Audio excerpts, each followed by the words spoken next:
Okay, welcome back to the Nightmare Cabin, ladies and gentlemen. I'm going to be doing a retrospective review today where we're going to be going for the back catalogue of Depeche Mode, and I'm joined by none other than Vaughn George. How are you, man? I'm very good, Joe. Thank you for the introduction. You bigged me up there. Thank you. Well, I say Vaughn's channel is 10 times bigger than mine. I can't see how you would be a Depeche Mode fan who watches music reviews and you wouldn't have heard of his channel and yet mine. So, but yeah, give us for those that don't know, give us a brief introduction to your YouTube channel and also tell us about your music project, Vaughty. Oh, bless you. I'll just be brief. Really, the YouTube channel started about 4 years ago. It was just meant to be like a tutorial channel because I taught myself how to play keyboards, and without getting lessons. And I developed this method of doing that, and I wanted to teach people.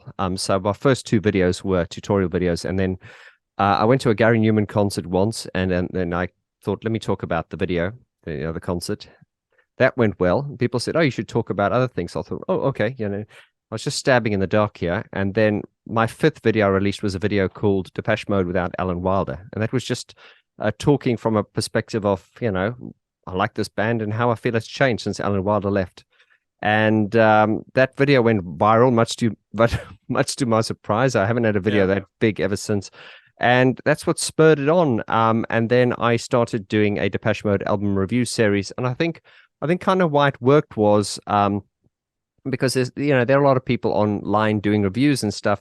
But I just stumbled onto a formula which worked, and which was I was talking about it.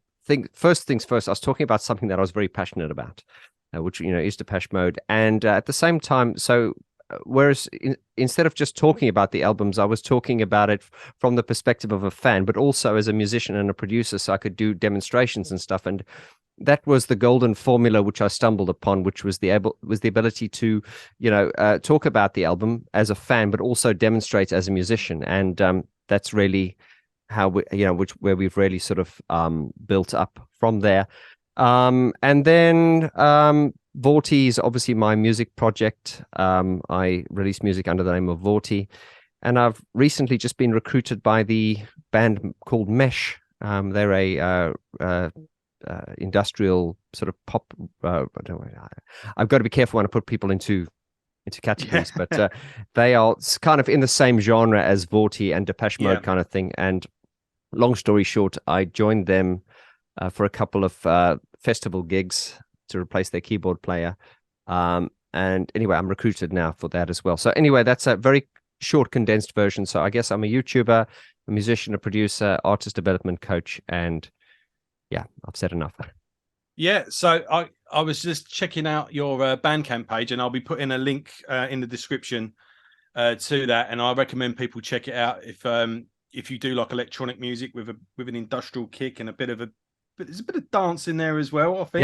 Yeah, no, that's fine. I don't mind. People can define it as they like. I'm not snobbish. And Thank you. and in particular, you've just put out this great EP based on George Orwell's 1984, which I really enjoyed. I think you and me share a lot of concerns and outlooks of the situation we're in at the moment, which we could probably go into a bit deeper another time.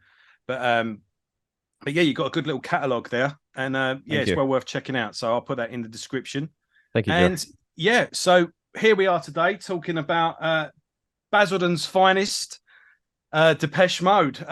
When did you first start getting it? When was you first introduced to the band, and how did you?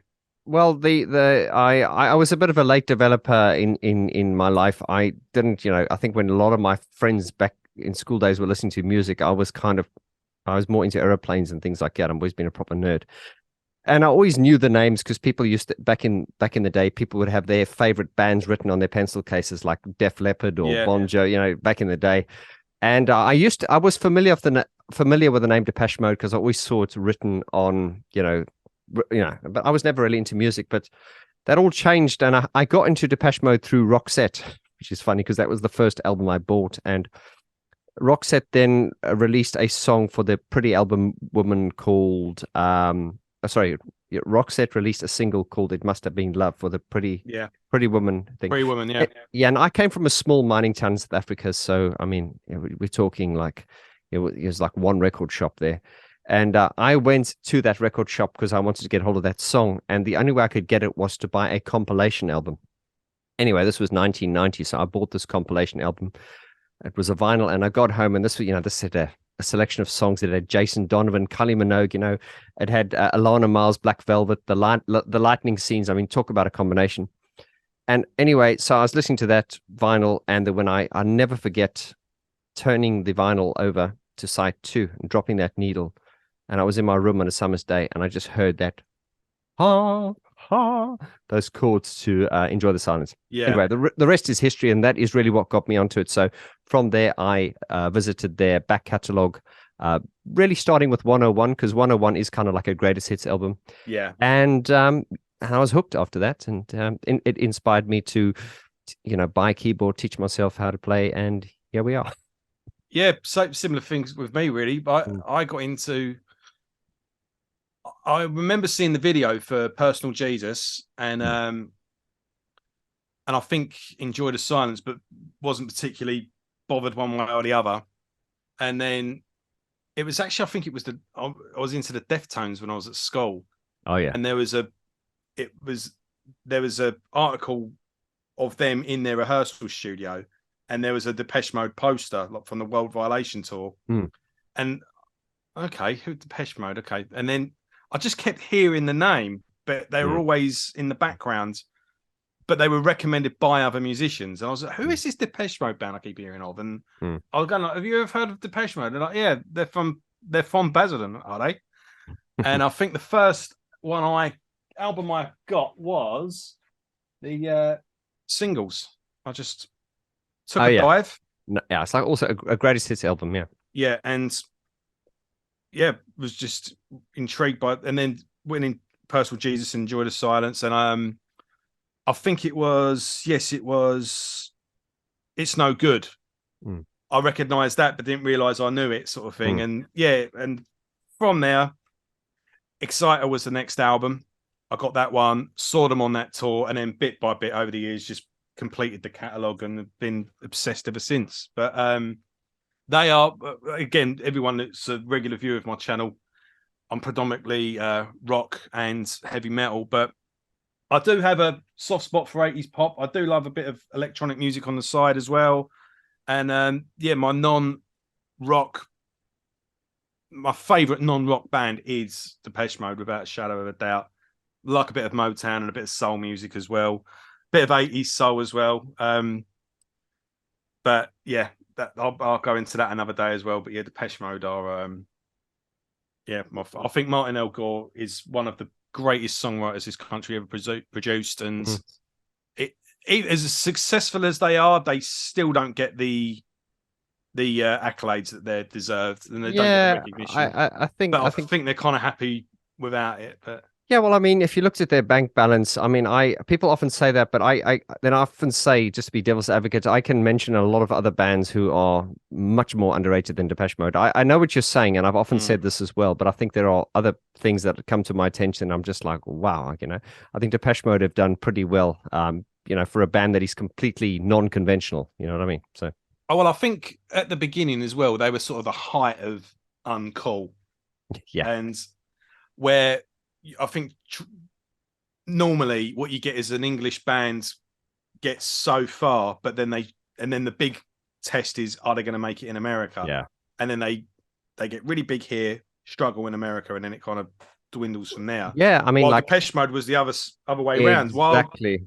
Like Oasis, for instance. Oasis could never break America. Robbie Williams could never break America. No.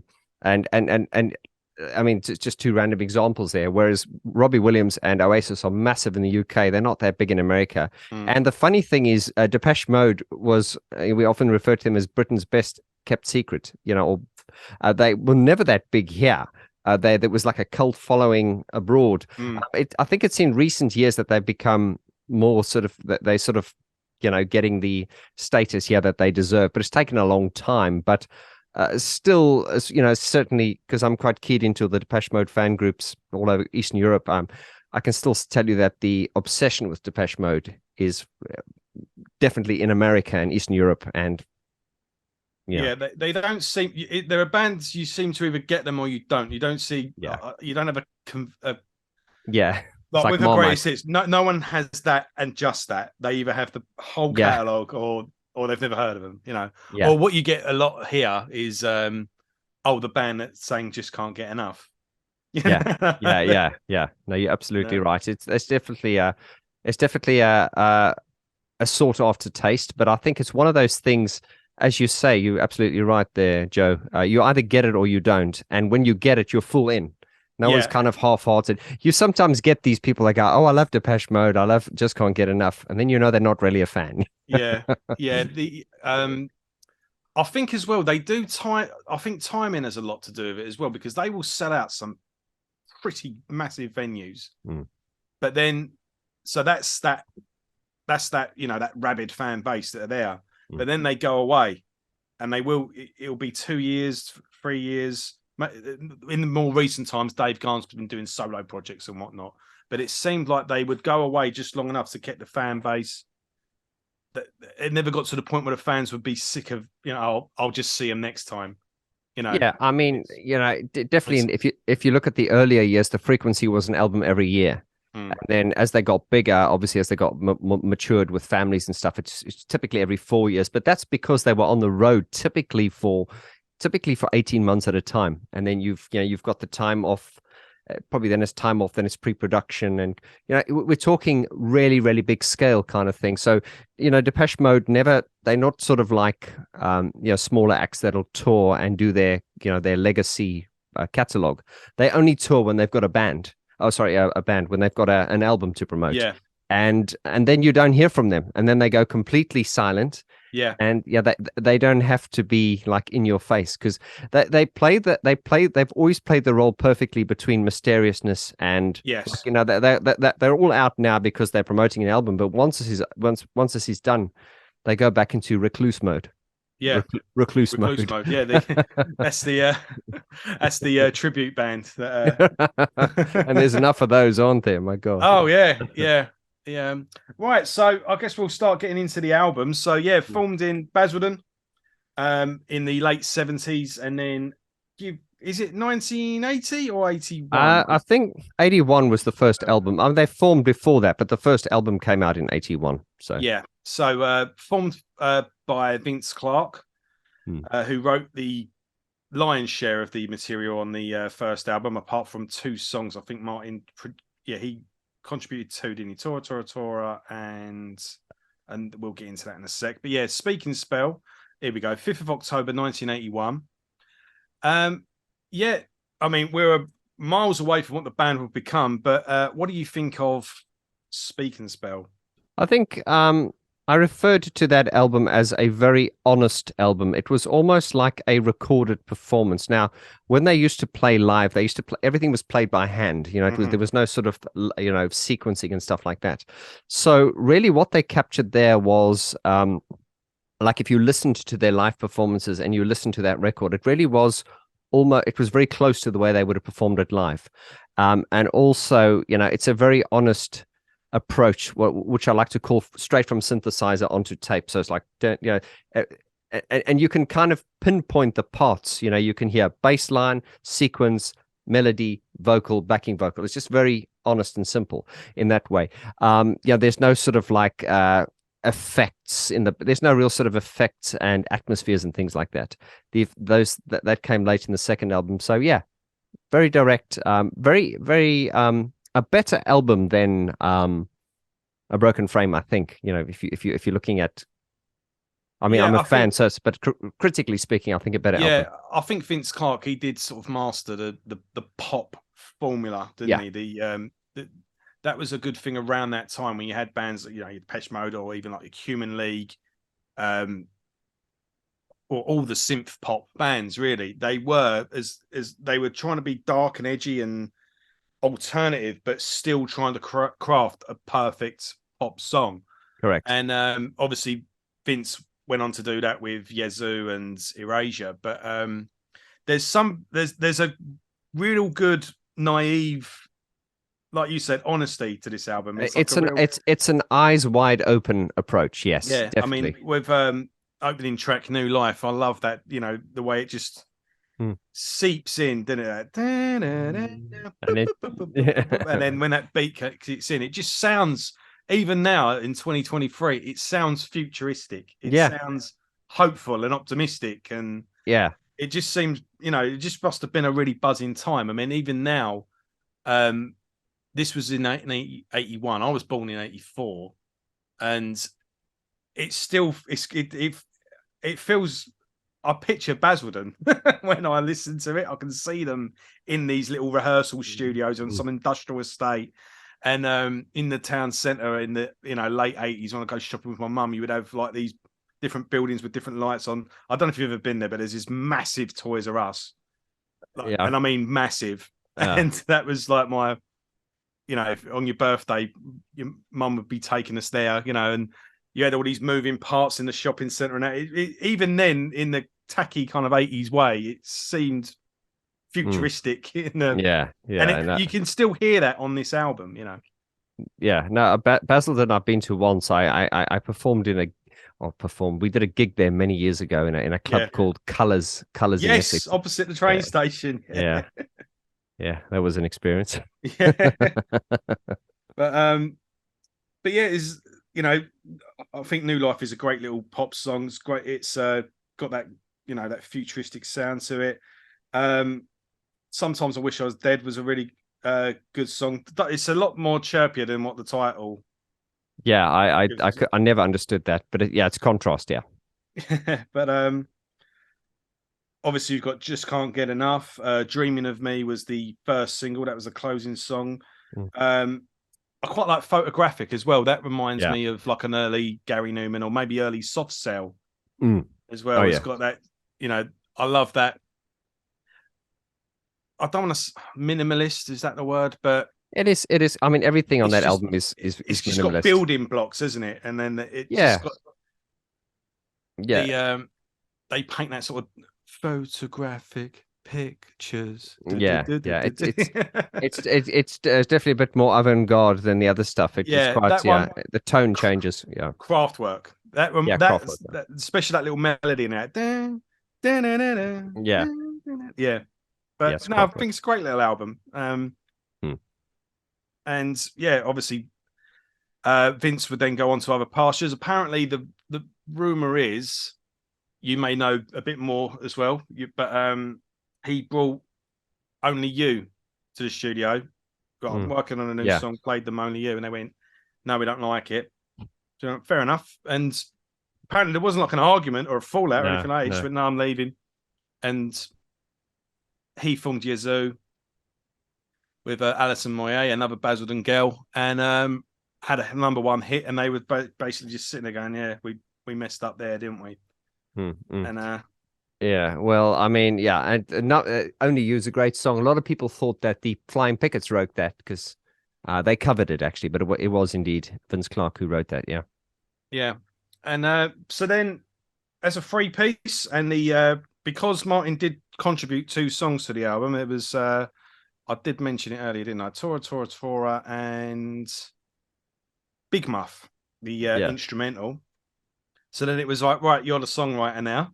And I think you can, in retrospect as well, I think you can feel the pressure on him, and he's sort of finding himself as a songwriter. But we have A Broken Frame.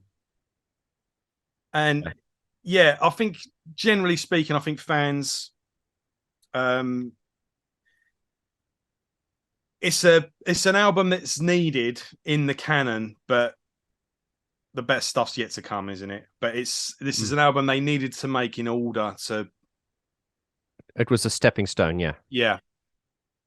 What do you think? Is there any? Well, I mean, go-to songs on this one? Well, I mean, look, I mean, as a fan, it's got a soft spot. I have a soft place for it in my heart. Obviously, what when you're listening to the discography, once you've finished listening to Speak and Spell, and as soon as you put on A Broken Frame, the moment starts with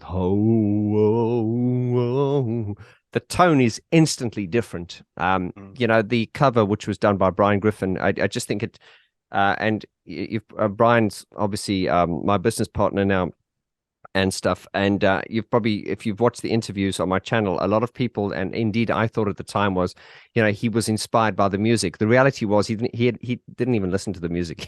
He just did the album cover. Yeah. So the fact that the album cover actually looks like the music sounds, if you know what I mean, it just suits it, that gray sky and everything, was just brilliant. There's great synchronicity at play here, but besides that, I've always said that Vince Clarke leaving Depeche Mode was a very good thing, because I love Vince Clarke, I love Depeche Mode. If Vince Clarke had stayed, they would have gone in a more Erasure type direction. Yeah. He would have stayed as, it was only because he left that Martin was forced into the position. But also Martin has said that there was no pressure, because he was kind of like, when you're young, it's like, oh, I'll do it. It's not like when they were older, they would have gone, oh my God, because it's like, yeah, I'll have a go. And he had, I think, songs like See You he had written since when he was 15 years old.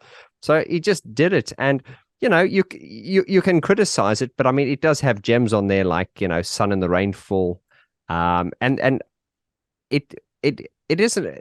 Whereas it's probably not as pop-tastic, if you excuse the term, as the Spick and Spell. What this does have is great atmosphere. It's, and to me, I'm all about atmosphere and vibe, and it certainly has a deeper atmosphere, I think. Yeah, I mean, you've still got these sort of the sort of bubblegum pop of songs like See You and Meaning of Love. Yeah. But yeah, you can see that they're developing as well. Yeah. And the song about Adolf Hitler is very dark. I mean, I learned that. I mean, a lot of people don't know this, and I was like, what? The song Plans Made in the Nursery Can Change the Small Boy and His Infantry, apparently, and the fans can put me right here, apparently that song is written about Adolf Hitler. Shouldn't have done that. He's talking about this little boy. Right. Okay. And it goes back to the thing when, when kids are young and small, they're all beautiful and sweet, but you never know how they're going to grow up. Shouldn't have done that. And that was really sort of like and indeed, if that is what he was talking about, this was probably Martin's first really dark song. He's very good at. He definitely has a lot of dark. Yeah, but the thing is, Martin is not a dark character. People get this wrong. You get these knockoff bands. They're trying to impersonate Depeche Mode, and they try to be all dark. Depeche Mode's not trying to be dark. That's just the way Martin thinks, and then the way it was interpreted by Wilder is what gives it that. They're not trying to be dark, I don't think. No. And I think, it's when people try to do anything, try to be dark. Or I often have this with prog rock, or when a band writes a 12-minute long song, it's normally just develops, and they look back and it was 20 minutes long. Yeah. When you try to write a 12-minute long song, that's when it's contrived. But it's funny, because I think that might be based on The Boys of Brazil. Did you ever read that? It's no, The Boys from Brazil, sorry, where basically a couple of leftover Nazis try to bring together the next Hitler. So they go through every single detail to the point of what toys he played with. I see. Wow. And okay. Interesting. And it's like, if we could have this, and then we'll make his mum and dad split up at a certain age, and they try and retrace the steps in order to make another Hitler Rise. Wow. Crazy book. But I wonder if he'd have read that back then. And that's because that sounds like that. And it seems like there was a lot of dystopian future, sci-fi books around that time anyway. There was, you had the clock. When did Clockwork Orange come out? And that was that the late? It would have been out then, yeah. Definitely. Yeah, there was late 70s, I think, or Necromancer and and of course there was all that. Then there was, Daniel Miller, with The Normal, with that warm leatherette and all this weird, strange stuff. J.D. Ballard and Orwell, that was all very, inspirational at that time, and the sort of weirdness and all that was. I think as well, a big advantage to them is Daniel Miller from Mute Records, because I think you had a lot of this in the 80s as well, where people were forming their own record label.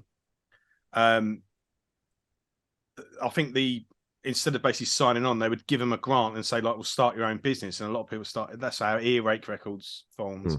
And I think as well, he was probably just as naive as they were. And he went, we'll just shake hands and we'll agree. I'll just put your album out. And I think as well, a lot of artists had a lot more room to develop back then. You could have taken a couple of albums to find your feet, and get this camera to focus. Talk to the hand. It will. Yeah, there we go. Yeah, there you are. No, I mean that's exactly right. I recently, I mean, this sounds like a names drop, but it's not. I recently did an interview with Gareth and Daniel regarding the Sunroof their collaboration, and obviously, you cannot speak to them and not talk about the elephant in the room, Depeche Mode. Yeah. And I said to Daniel, and in that interview, after I said this, he said, "Oh, I haven't seen it that way." But I said to Daniel, I not going to take anything away from their talent, but it was you that actually was very instrumental in their longevity, even more than I think realize. Because if Depeche Mode was signed to a big label, let's say they were signed to like EMI or one of those big labels, the moment Vince left, they would have gone, okay, they would have probably said, okay, Martin, you need to write songs like that, and he'd be like, I can't. And then what they'd probably have done is, I think this is what they'll probably brought in a production team to that, and they'd be like, we need songs like Just Can't Get Enough. Yeah. But you see, so Daniel allowed them to kind of just, he kind of just allowed them to do what they wanted to do. And by the time we got to, let's say, Some Great Reward, that's when they were starting to get their real sort of commercial success, like Master and Servant clearly kind of focused, what they were listening to when they did that was Frankie Goes to, no, is it Frankie? Yeah, Relax. Yeah, they were, so you got this album, which is getting this kind of commercial, it's kind of, Depeche Mode was always one, their heads in the commercial, but they're not quite in commercial. It's just like they're just peering above. And then Martin comes back with these songs called Black Celebration, and he's like, what are you doing? There are no hits. This won't get played. The point I'm trying to make is, if Depeche Mode was signed to a major label, they would have probably done Speak and Spell another one, and they would not have been allowed to develop to where they are now. So it was more about allowing them to develop themselves and also play in regions of the world that no people usually played in. And then, and they were very much a boots on the ground kind of band, playing.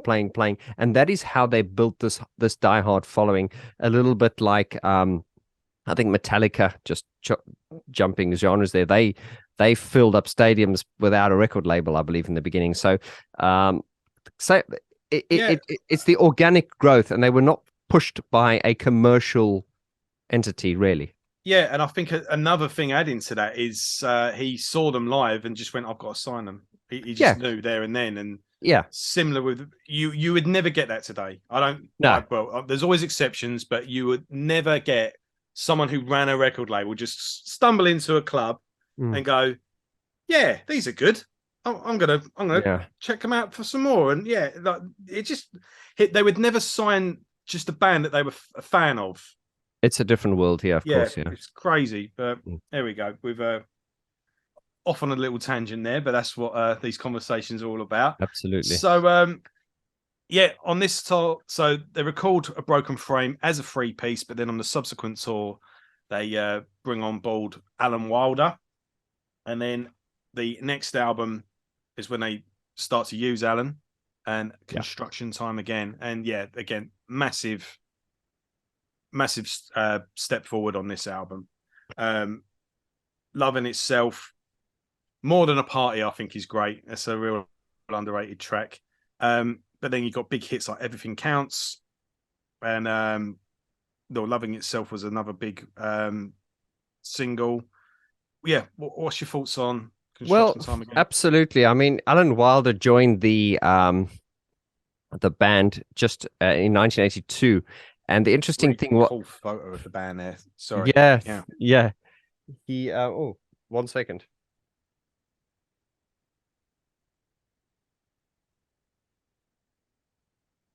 I know. So we do the poster. I was going to hold it up because we've got one of the. Right. The poster. Anyway, I thought I had one there. Anyway, Alan Wilder joined in 1982. He was just joined. The joke was he lied about his age. I think the advert said you got to be under or 20. He lied about his age. He was 21, I think. So anyway. Oh. But anyway, that's like an in joke. But he obviously joined them. And he was joined them as a session keyboardist. But the interesting thing was, and fans have often said, he wasn't involved in the production of a broken frame. So he wasn't actually in. He was around, but he wasn't in the studio. Yeah. It was only when they did Construction Time Again that they realized that, okay, well, he was a huge part of the production team. Now, I think those 3 albums, sometimes fans call the Berlin Trilogy, those 3. Gareth Jones was incredibly instrumental on those. And I've interviewed Gareth quite a few times, and you'll see he's a very, very humble guy, and he always tries to sort of deflect it and say, well, it's not me, it's the songs. I disagree. I think he came around at the right time. And the funny thing was, Gareth, he's got a very off the wall kind of taste in music. So, and if you looked at who he was working with at the time, he didn't necessarily want to work with them. I think he felt they were too poppy. It was in fact John Fox who convinced him and said, look, man, just, and the rest is history. So, and this was a very interesting time because Gareth taught them to work in a different way. And also he came around at the right time because up until this point, no one was taking them seriously. They were just, if you look at them, they look about 12 years old. They were teeny boppers. No one was taking them seriously. So Gareth did help them present their songs in a way that, was, because it's fundamentally pop music, but it's presenting it in a way which has never been heard before. And this was also at the time where, sampling and everything was new. So it's like, let's push the frontiers of, how a pop record sounds. Yeah, More Than a Party brings to mind Soft Cell for me. That the especially that dun dun dun dun dun dun dun. Oh yeah. I get that. Yeah, and with Soft Cell as well. Again, everyone thinks Tainted Love, and but a lot of their stuff was about seedy underground, sex clubs and the sordid side of like some dark part of London or Berlin or something like that. And yeah, More Than a Party kind of brings that to mind. But then Pipeline's got that sort of early year industrial feel to it, where it's just samples of different like banging and clanging, and then you just like mellow that. That's what ties it all together. And working on a pipeline, it's mad. But, and then obviously with Everything Counts, such an infectious song. The first time you hear that, and when that melody, with that driving, brilliant. There was nothing like that at the time. The way the songs started and everything, they were just so unusual. Yeah, and then you've got great songs with groove as well. Like I love the chorus. Like the landscape is changing. It's again got kind of, and Everything Counts really. They get accused of being communists or something with Everything Counts, making a fair observation about how they're grabbing hands, grab all they can, and then the landscape is changing. Again, it's kind of got this naive lyric to it, but even when the chorus gets in, I don't care what you do there. That again, the bass underneath it, they've definitely getting a sense of groove in the absolutely. I really think this is probably you had Wilder in there, but mainly Gareth being there. He was like the mentor to them, and of course you would know. Yeah, you would probably help me out a bit more on this because you're into production. It's interesting because Gareth is not actually. He told me this. I know it now, but at the time, he's not actually credited as the producer of that album. He's credited as the Tonmeister. Tonmeister is a German word for tone, meaning tone, and Meister meaning master of the sound, so to speak. It was only. It's interesting. So I read that and I went, oh, he's credited as the Tonmeister. It's produced by Daniel Miller in Depeche Mode. It's only as from the next 2 albums where he was actually credited. But then again, I think it's a fine line. He was there. I think he's, whatever you wish to call him. As far as I'm concerned, he was a producer in the first record, definitely. Yeah, and again, if he'd have known how big this album was going to be or how big the band was going to be, to him it was probably just Tuesday. He was in a studio all the time, working with everyone, and didn't, I must quickly just mention, in case I forget, Joe. Gareth and I are having an event here to your listeners here in June on June the 13th here at the Strong Room in London. This has never been done before. Right. It's going to be a breakdown of the Construction Time Again album. So it's an opportunity to come over to the Strong Room. You're going to meet Gareth. I'll be there as well, but I'm not the draw. Gareth the draw. Yeah. Yes.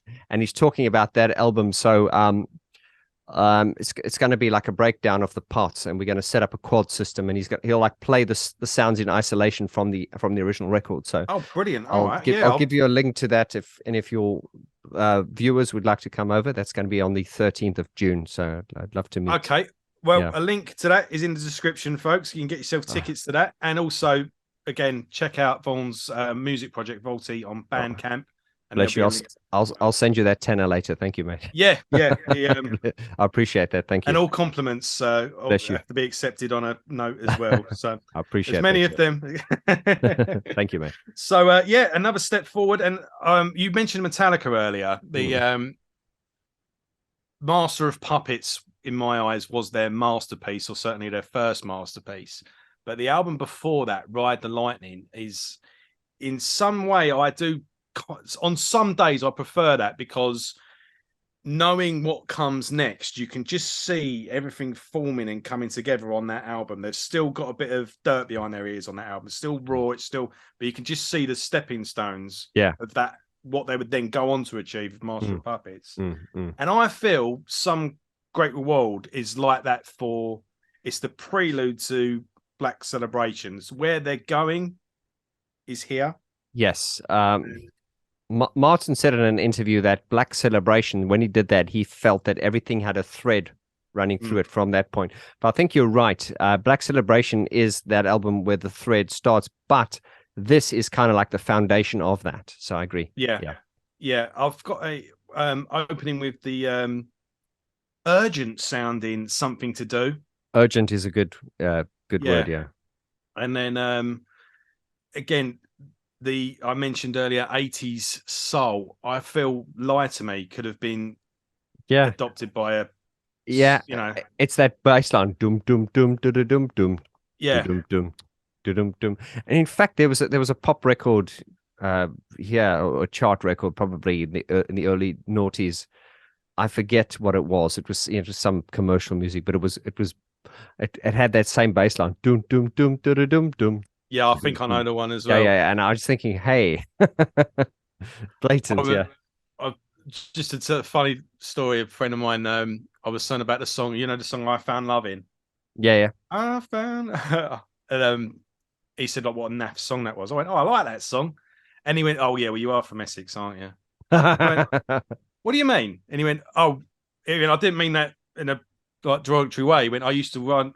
He used to work in a record label and in record shop, and you'd be really interested to speak to him, actually, because his house is just all pictures of all the famous people when they were really young. And anyway, he says we used to do the thing where we would collect the records sales, and then we'd have to present them to what would be the charts. And he said, and all of a sudden this I Found Loving was like close to number one. It was really like easily in the top 5, and it's just, who's buying it? And he said when it came up in the fit, all of the thing was just in that bubble in the southeast. So he's just like, yeah, that's what I meant when no, I think we like our 80s soul here. So it's a fair observation, I think. But I think Lie to Me is an underrated gem. I'd love to see them pull that out and do it live today. I think I think it's just some useless information for you and for your listeners. But I think if you're a Depeche Mode fan, you probably just can't get enough of the details. Ha ha. I think there's a sound in there, which Gareth said is an aerosol. I think while they went in the studio, I think it was Fletch went into the men's bathroom and he said, "Hey guys, come listen to this. I'm doing I can't do the Fletch without doing the voice." He said, I can. Yeah, anyway, he went, oh, there's this great sound. When he went into the bathroom, there's like there were these aerosol dispensers that went shh.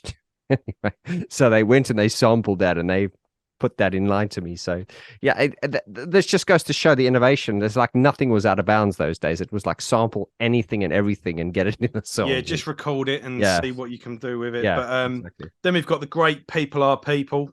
Oh yeah, great Mammoth song. Again, it still has that sort of naivety of the early days, but it's still got one step in forward even what would come on later on. And yeah, just that driving, that bam, bam, bam, you know, they would use that as the introduction as well. Stories. Oh, obviously we've got Somebody. Yeah. On this one.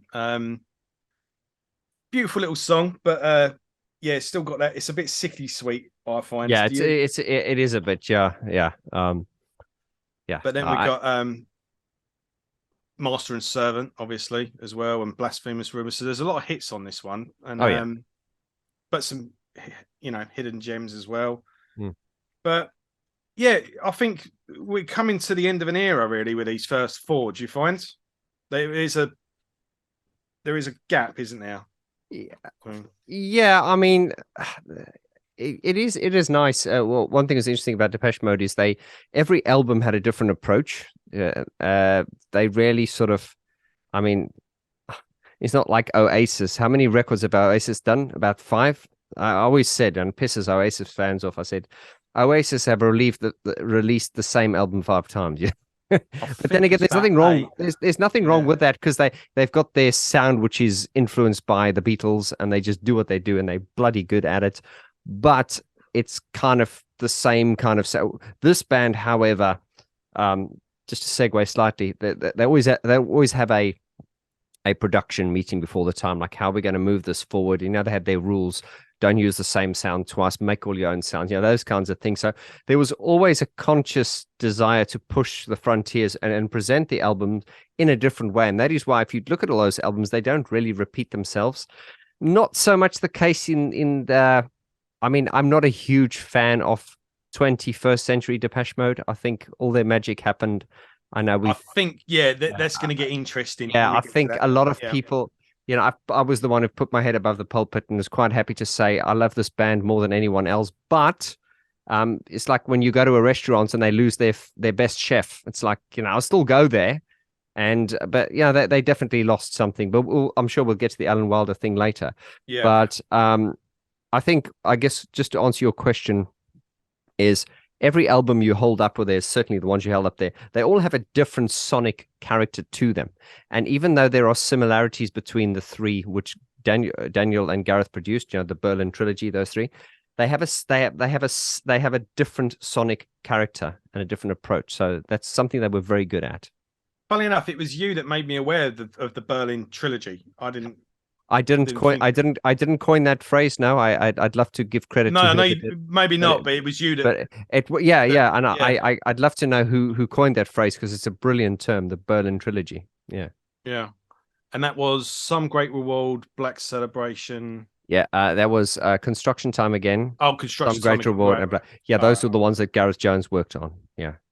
Okay, well, let's get into I think the first masterpiece by the band. I think the Depeche Mode we know and love today, this arguably could be their first album, as they kind of become a new band at this point. But yeah, they certainly did, and I've often referred to this as it is very much a concept album if you think of it, because if you look at where Construction, Some Great Reward ended, you know, it was really, look, they've always been true to their sound, but it was, and I know for a fact that Daniel did want them to have more. Look, Daniel's a businessman, so he wanted them to sell more records. So when he was in the studio, they would reference songs that were being on the radio at the moment. So he didn't want them to sound like other records, but he wanted them to absorb the vibe of what was out there at the moment, so that they could incorporate some of that, what was current at the moment, into their records, if that makes sense. And and indeed, you can always listen to Depeche Mode, although they were never playing by the rules of what was around them at the time. You could hear that they were quite media savvy as to what was around at the moment. So you just need to listen to their records of certain periods, and you will hear the elements of what was current at the time. And certainly, if you look at what the big records of 1984 were, you can hear elements of, you know, Relax and Frankie Goes to Hollywood and all that was in there. Now, when we get to Black Celebration, that's why it was such an important album, was because they'd really built this kind of. Some Great Reward was not a commercial album, but it did have commercial success, you know, with songs like People Are People, and songs like Master and Servant. They did get. Yeah. But now, if you look at this one, look at the main songs like Stripped. Very odd song, beautiful but very odd. It's not radio song. Even Black Celebration. So, as Daniel said, none of these songs will get played on the radio, and the fact that Daniel actually allowed them to release it is amazing. And it turned out to be, because as you say, their first masterpiece. Yeah, I think so. It's where you say it's a concept album as well, because the album doesn't actually stop either, does it? Every song sort of fades in while the other one fades out and fades in, and atmosphere. But in terms of album openers, I struggle to think of a better one than Black Celebration. Just the way that song just builds up. I think the way those first three tracks run into each other, Black Celebration, then it goes in, and then they've got that you get the end of Black Celebration. It's got that, they got like a radio that's out of tune. It goes ho ho ho ho ho ho ho. Summer it down boom boom boom boom, and then the way it builds into a question of lust on the windscreen. Oh, it's brilliant. It is brilliant. I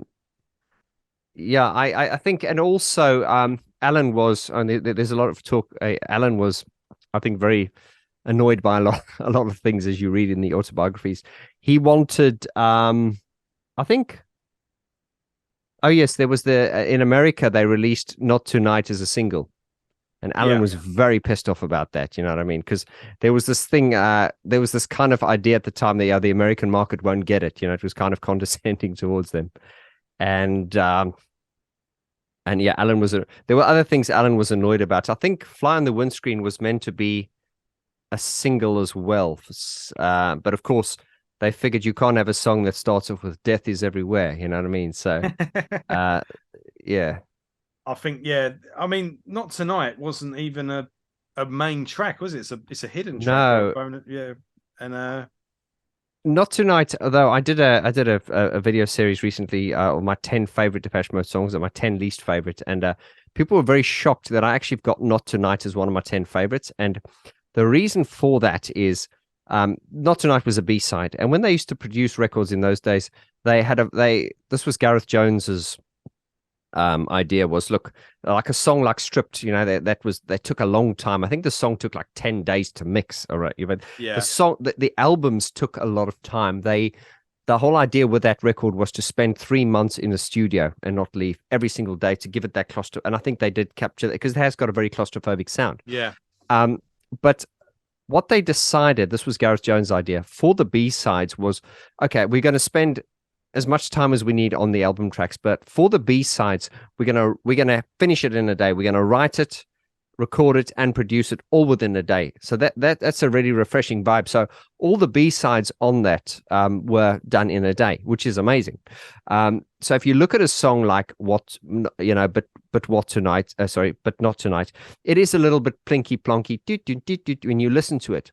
But what I always said was, because I always strip things back onto piano, that's what I do on my channel. Yeah. And I always used to listen to the song, and I used to play it on the piano. This is long before people, and then I used to always go, "This is a great song," and people used to laugh at me. And then 2013, when I went to go see them at the O2 Arena here, Gordino did that on the piano, and it was, "Oh God, it's raining." And at the end, when it goes, "Oh," I mean, people were crying. It was beautiful, and I was like, "There you go, bitches." That's what I've always been saying. Yeah. So when you strip the production away and just take it on its merit as a song, it is a beautiful song. Yeah, I think there's a particular line I think that gets people as well is, "And I haven't felt so alive in years." I think many. I think that's the hook. That's the line that people get with that one. But I mean, it's just it's because it's a bit of a dark, industrial sounding, kind of dystopian sounding album, and yet you've got this really hopeful, optimistic, happy song at the end, and it's hidden because you have a bit of silence on the CD anyway, and then this happy song comes on at the end. It's kind of like the sunrise at the end of a dark night. No, they really really clever at that, and none of it's contrived. It was just that's the way, it's a little bit. We're segueing a little bit now. I remember watching an interview with Bjorn and Benny from ABBA, and these are two of the best songwriters ever, and they were saying, and I'm paraphrasing now, they were talking about there are universities that analyze their music and stuff like that, and people would like try, because sometimes I call them the chin scratchers, and they get really intellectual about things, and they go, well, how about this, and how about, well, you take Benny from ABBA, he was self-taught. He used to like listening to classical music, but he's self-taught, and none of it was it was just them writing songs. They didn't really think about it much. It just happened, and very much at play here with Depeche Mode. I think there is a school of thought where people analyze it, myself included, and I think when people get into things like analyzing, I'm taking a ride with my best friend, what does that mean? I don't think it is as I don't think Martin thought about it as hard as what people think. He probably just picked up a guitar and went, da, da, da. He probably just did that, and then it's just but sometimes you just need to put a word that fits the melody in your head as well. It's the thing. The fans like to get really intense about things. That's the thing. I think the best lyrics are always perfectly vague. Absolutely, well. Just enough for you to relate to whatever you're thinking at the time, but. Yeah, Martin always said he doesn't explain his songs to people because they are therefore open to interpretation. And I mean, I've done videos on my channel where I talk about the songs. I'll be like, okay, I'm going to talk about the song, and this is what it means, and so or this is what I think it means. And then it's interesting how someone will come back and say, no, I think it means this, and you're like, wow, yeah, it could mean that, So it's I think with him, everything's a kind. He's very good at saying things that are very thought-provoking in a non-pretentious way, because his lyrics are quite conversational. He doesn't say things like, oh, I'm looking, my heart burns with the embers of love. And there's nothing sort of Shakespearean about it, but it's just, he says things in plain sight, as you say, and I haven't felt so alive in years. Yeah. Yeah, it's like sometimes I'll be the first to admit, if you catch me in a moment like this, I can be tiring. Even embarrassing. Yeah, exactly. It's very lines of, it's very conversational, and I think this is why. And we could talk about this for ages, but I mean, it's like when I need a drug in me and it brings out the thug in me, feels something tugging me, then I want the real thing, not tokens. I mean, that could be anything. And the great thing was just a great example. Just to highlight this, I used this on my channel once. I'm taking a ride with my best friend. I remember listening to that when I was young. I was always quite gullible and naive when I was younger, and I used to think, I'm taking a ride with my best friend, and I was thinking, oh, he's this is the way I saw it was. He's in a car with his friend. Then it gets to the part, we're flying high, we're watching the world pass us by, and I thought, oh, now they're in an aeroplane or a helicopter. And then I was a bit older, and I was talking to a guy. He was gay, and he said, no, this is a song about homosexual sex. I was like, whoa.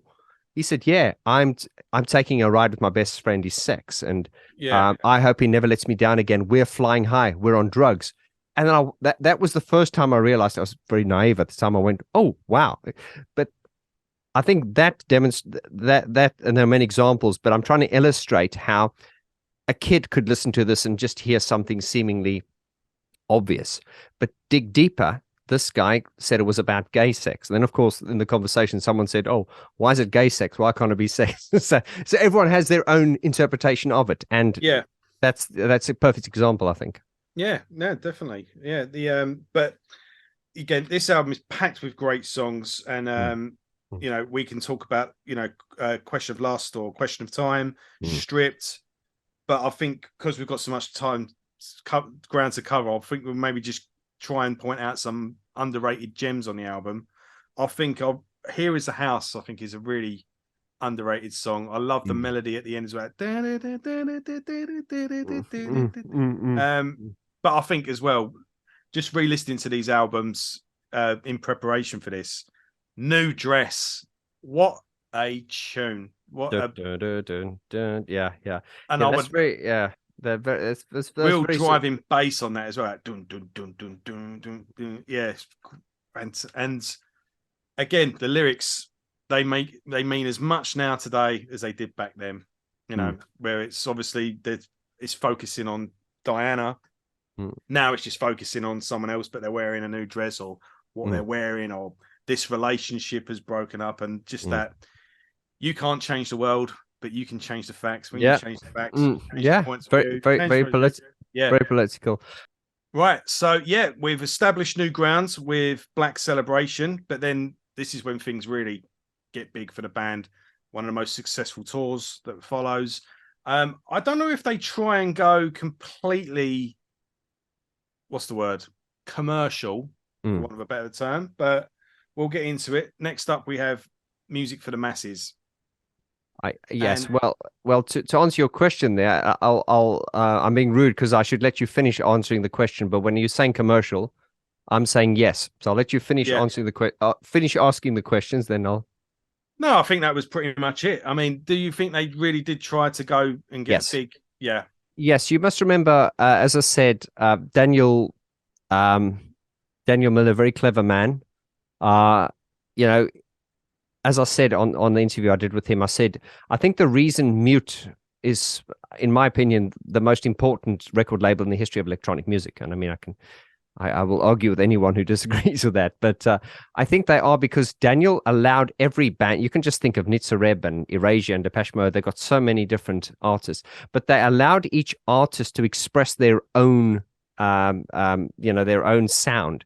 And whereas all of these artists probably did not sell as much albums as, let's say the big labels, the Michael Jacksons and those big time, they do have absolute niche diehard followings, and they are all still, I think Nitzareb, those ones are mentioned, Erasure, Depeche Mode, they're all still very massive still very massive now.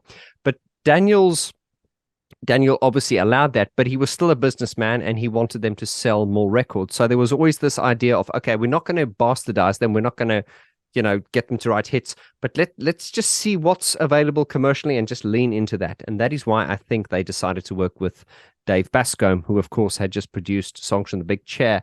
And this is why it's just to your viewers, if they want to check out the interview I did with Daniel Miller. I'm sorry, I'm getting the name. Yeah, not Dave Bascombe. I did a 3-part interview with him, and asked him the questions which I'd never heard answered before. And interestingly enough, I said to him, when I heard this record many years ago, it did remind me of Tears for Fears. Now, if you think of Shout, Let It All Out.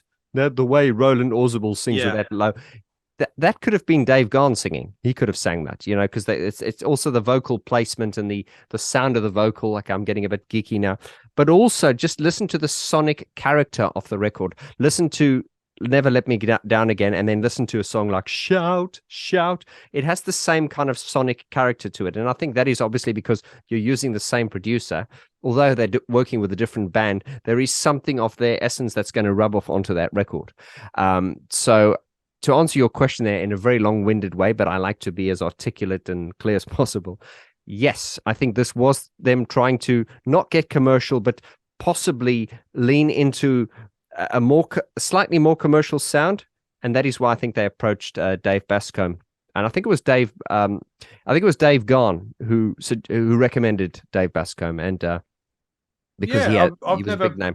I never really recognized the similarities before as well, especially with the that driving bass behind Never Let Me Down Again on the Taking Me Where I Want to Be, that underneath the track, then that's very similar to Shout. Yeah. And the tempo as well and everything, and listen to the snares and just sort of just the general sort of vibe. It's very similar. Yeah. This is a lot more of a sort of brighter sounding album than Dark Celebration as well, though. It's sonically you can hear the difference. I mean, some people have said that it has it's very difficult to explain this because it has a very epic type of sound, because reverb was big in those days, and in those days they figured if you want more atmosphere, just turn up the reverb. So records in those days were very reverby, very sort of like a sort of less anchored, I suppose. If we jump to the next one, which we're not going to now, Violator, Flood, Mark Ellis, the producer, he's well known for producing quite dry sounding records, not dry as in a bad way, but they're quite punchy and there's not much reverb. This and the sound to this record generally is, it doesn't sort of sound as dynamic. Think of People Are People. Boom, boom, boom. Just the way those, the dynamics, and just watch the speaker cone. It has this real sort of. This has got more. Think of Never Let Me Down Again. It's very smooth. Yeah, it's very sort of smooth. It doesn't have that sort of dynamic impact, and that's not a bad thing. It's just a sort of a mixed decision, I suppose. Yeah. I mean, I love that. The main melody of Never Let Me Down as well. Bam, bam, but the piano on it, and it's beautiful. And then you've got. I did read a criticism of the album once. Not sure if you agree with it, where it said the problem with this album is that the climax is the first song. It's. I think that's a very, very true thing. You could say that, because it is. I mean, I think every Depeche Mode fan will say it's one of their favorites. And I think the reason it has a real sort of, although it's a very Depeche Mode, it does have a real look. A lot of Depeche Mode's music just freaks people out. They're just like, they just don't get it. You know what I mean? But Never Let Me Down Again, kind of like Enjoy the Silence, is one of those songs is a little bit more gentle. It will entice people from the mainstream to come in and listen to it, and then they'll listen to it, and then they'll hear something like Fly in the Windscreen, they'll get like, oh god, no. So I think that is fair to say, because it is definitely one of their biggest songs ever, and I suppose you could argue maybe have it later on in the track listing, but as a fan, I just can't hear it any other way. You know what I mean? Yeah, no, it's a climax as well to every live show. But there's big peaks on this album, but I think there's a lot of tracks I could kind of live without as well. Sacred, I don't really. Yeah, that's clearly an album track. And also, here's something of interest, because if you're doing a video on Depeche Mode now, I can guarantee you that beware, there will be some serious geeks watching. So, and I'll say hello to them, because I'm sure a lot of them will know me from there. So hello to the geeks. Sacred, if you watch my interview with Dave Bascombe, he talked about how he was never happy with the mix on the actual record. And I think what happened was he actually did a monitor mix, just being a monitor mix. Yeah. And I don't know what happened. I should actually go back to my video and watch it. But for some reason, he lost it or something. But what happened was he liked the sound of that monitor mix, and it's not the mix that's on the record. Now, thanks to one of the geeks in this community, they actually found that link, and I think I posted it on that video, where you can actually hear that he found that monitor mix.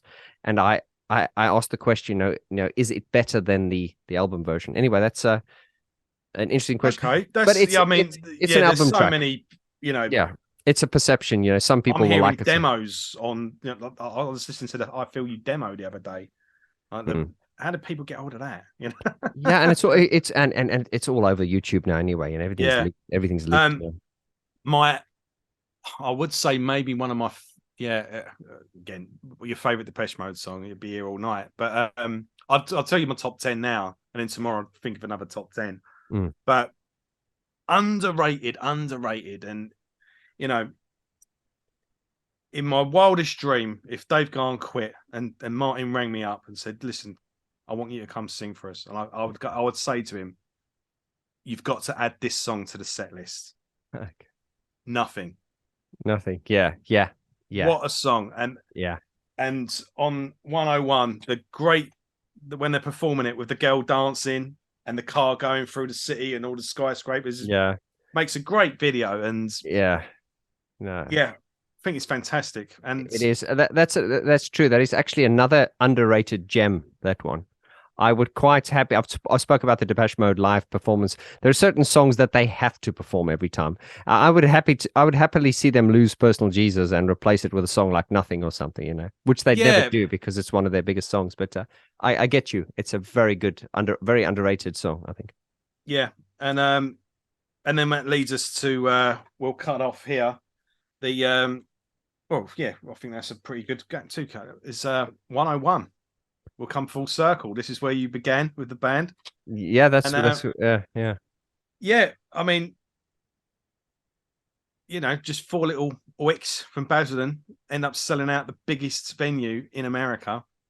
There must have been such a victory feeling when this concert happened, because they'd came from nothing. The music press was, just slating them all the time, and then they've come, to this pinnacle in their career.